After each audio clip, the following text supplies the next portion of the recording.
ആ ഫോട്ടോയ്ക്ക് പിന്നിൽ ഹോസ്പിറ്റലിൽ കിടന്നപ്പോൾ ബാലയുടെ ഫോൺ കയ്യിലുണ്ടായിരുന്ന ആരുടെ കയ്യിലാണെന്ന് ബാലയ്ക്ക് എന്തായാലും അറിയാം. പുറത്ത് പറയാൻ ബാല കാണുന്നില്ല. ബാലയ്ക്ക് അങ്ങനെ ആരെയും ബുദ്ധിമുട്ടിക്കണമെന്ന് ആഗ്രഹമില്ല. അത് ബാല പറയുന്നത്. അത് ബാലയുടെ ഒരു മനസ്സ്.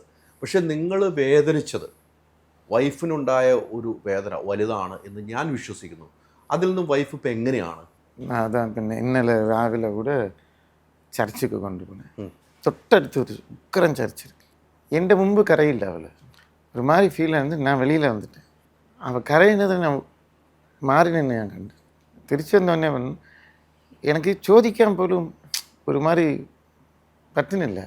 ഒരു കുറ്റബോധം വന്നിരിച്ചു. ഒരു പക്ഷേ ബാല എന്ന് പറയുന്ന വ്യക്തി സിനിമാ നടൻ ഇല്ലെങ്കിൽ അവൾക്ക് ഈ വേദന അനുഭവിക്കേണ്ടി വരില്ല.